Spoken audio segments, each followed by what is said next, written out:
2 محرم سے لے کر 3, 4, 5, 6, 7, 8 محرم تک، اب یہ 7-8 دن مستقل گفتگو چلتی رہی۔ اب اس کے پیغام آتے رہے ابن زیاد کے کہ اب پانی کو بند کر دو، اب اس لشکر کو کسی ایسی جگہ مت اتارنا کہ جہاں پانی ہو، فرات سے دور رکھنا، فرات پہ پہرے دار بٹھا دو، حتیٰ کہ 500 پہرے دار بٹھا دیے۔ جب 7 محرم آتی ہے، اب گھر کے اندر پانی بند ہو چکا ہے، 8 محرم کو حضرت عباس علمدار رضی اللہ تعالیٰ عنہ اپنے ساتھ تقریباً 20 سواروں کو اور 30 پیادہ لوگوں کو اپنے ساتھ دیتے ہیں، اور آپ کہتے ہیں پانی لے کر آؤں گا۔ تو آپ پانی تک پہنچے اور 8 محرم کو پانی بھی لے کر آئے ہیں، اور لے کر آنے کے بعد انہوں نے جنگ بھی کی لیکن کامیاب نہ ہو سکے، اور اس طرح خیموں تک پانی آ چکا ہے۔ لیکن 8, 9, 10 سال سے پانی بند تھا۔ 3 دن کے اندر یہ بھی حال ہوتا ہے، اب پانی کا کوئی قطرہ اس خیموں کے اندر نہیں ہے۔ جی ہاں، جو ساقی کوثر کے نواسے ہیں ان کے پاس اب پانی پینے کا بند ہو چکا ہے۔ لوگوں، عجب عالم ہے۔ اب 9 محرم آ جاتی ہے۔ 9 محرم کو ابن سعد نے طبل بجا دیا، اعلان کر دیا کہ جنگ کے لیے تیار ہو جاؤ۔ صرف 2 صورتیں ہیں، یا جنگ کرو یا یزید کی بیعت کرو۔ اس وقت امام پاک اپنے خیمے کے باہر تھے اور تلوار کے سہارے لے کر کچھ آپ کی آنکھ لگ گئی، اونگ لگ جاتی ہے۔ اتنے میں زینب رضی اللہ تعالیٰ عنہ جب سنتی ہیں کہ طبل جنگ بج چکا ہے اور سب تیار ہیں، شور کی آوازیں آ رہی ہیں، یزیدی خیموں سے شور بڑھ رہا ہے، آپ نے بھائی کو اٹھایا، آپ کی آنکھ کھلی، کہا کہو بہن کیا ہوا؟ کہا طبل جنگ بج چکا ہے۔ کہا بہن ابھی ابھی میں نے خواب میں دیکھا ہے، ابھی ابھی نانا جان آئے ہیں اور نانا جان نے مجھے کہا ہے کہ حسین ان قریب تم ہم سے ملنے والے ہو۔ اور یہ سن کر زینب رضی اللہ تعالیٰ عنہ روئیں، اور رونے کی آواز جب بڑھنے لگی تو کہا بہن صبر کرو، ابھی تمہیں بہت صبر کرنا ہے، اب بہت سارے منازل ہیں، تمہیں صبر کرنا ہوگا۔ اور پھر حضرت عباس علمدار قریب آتے ہیں، علی اکبر اور دیگر جو آپ کے اقربا ہیں۔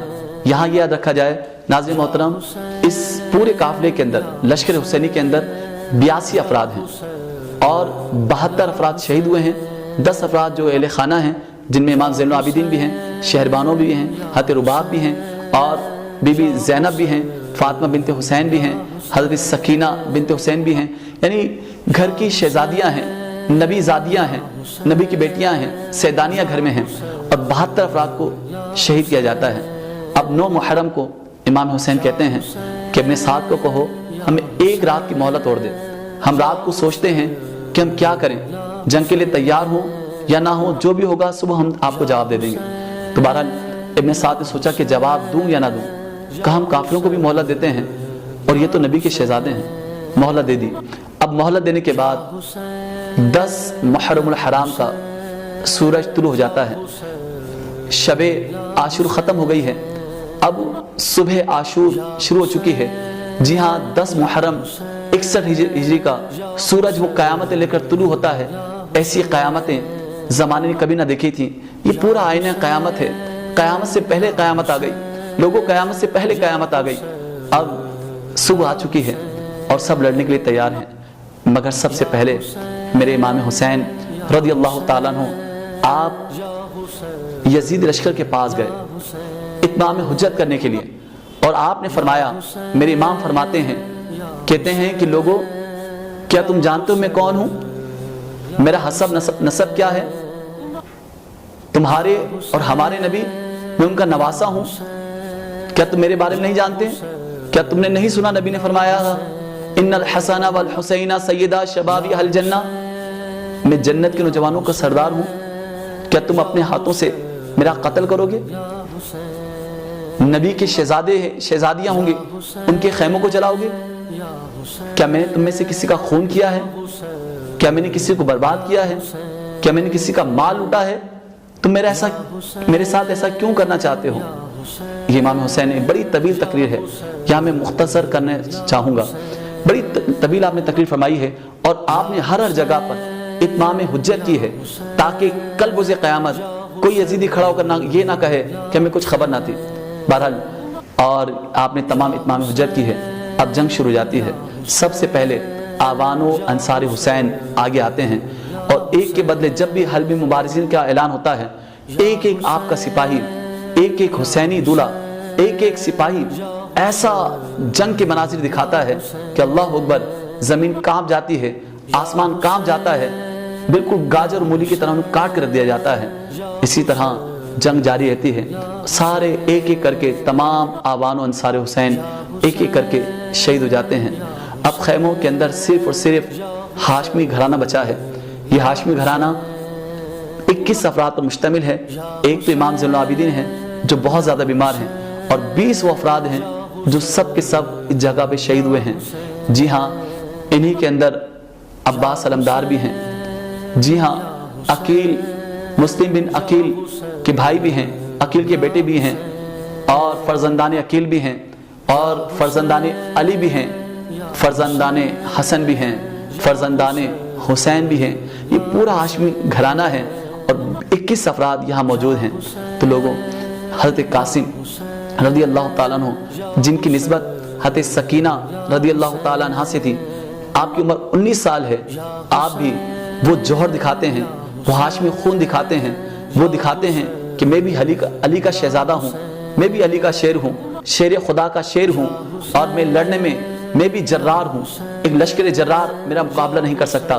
جی ہاں، علی اکبر جو ہم شکل مصطفیٰ ہیں، جن کو دیکھ کر مصطفیٰ کی تصویر ذہنوں میں آ جاتی ہے، مصطفیٰ کا چہرہ انور ذہنوں میں آتا ہے، کون علی اکبر، وہ بھی قربان ہوتے ہیں۔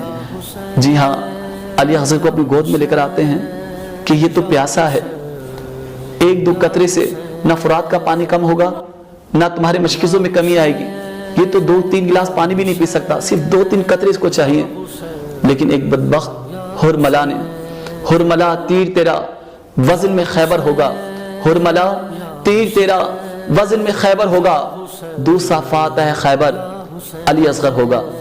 اب علی اصغر کے منہ میں قطرے تو انہوں نے پانی نہیں ڈالا، مگر لوگوں ایک تیر چلا دیا ہے جو ان کے حلق میں پیوست ہو گیا۔ اس طرح یہ ننھا علی اصغر بھی شہید کربلا بن جاتا ہے، اور یہ اپنا خون بھی زمین کربلا پر بہا دیتا ہے۔